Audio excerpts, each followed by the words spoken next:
Beredar sebuah surat terbuka yang mengatasnamakan Antonia Hilaria Wandagau menyebut TNI membakar hidup-hidup seorang perempuan bernama Mama Hertina Mirip di Intan Jaya.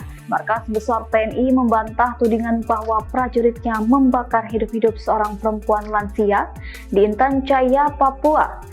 Isu yang beredar dalam bentuk surat terbuka atas nama Antonia Hilaria Wandagau itu disebut sebagai kabar bohong dan menyesatkan atau hoax. Kapuspen TNI Majen Kristome Sianturi Senin 26 Mei 2025 pun dibuat meradang. Ia menyebut tuduhan tersebut merupakan upaya sistematis membentuk opini sesat dan merusak kepercayaan masyarakat terhadap TNI.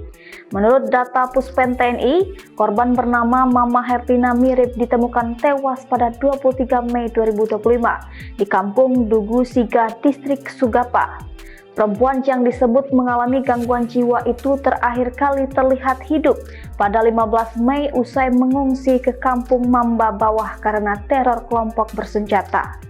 Diungkapkan Mama Hertina kemudian dilaporkan hilang dari posko pengungsian pada 18 Mei. Warga menduga ia berjalan kembali ke kampung asalnya Jaindapa. Dalam perjalanan ia dicegat dan ditembak kelompok separatis bersenjata Organisasi Papua Merdeka yang dipimpin Daniel Aibon Kogoya.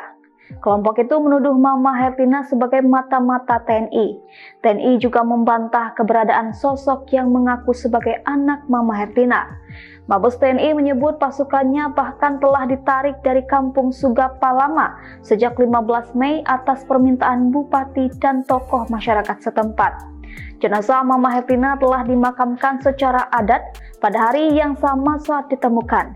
TNI mengimbau publik tak mudah terprovokasi isu menyesatkan di media sosial.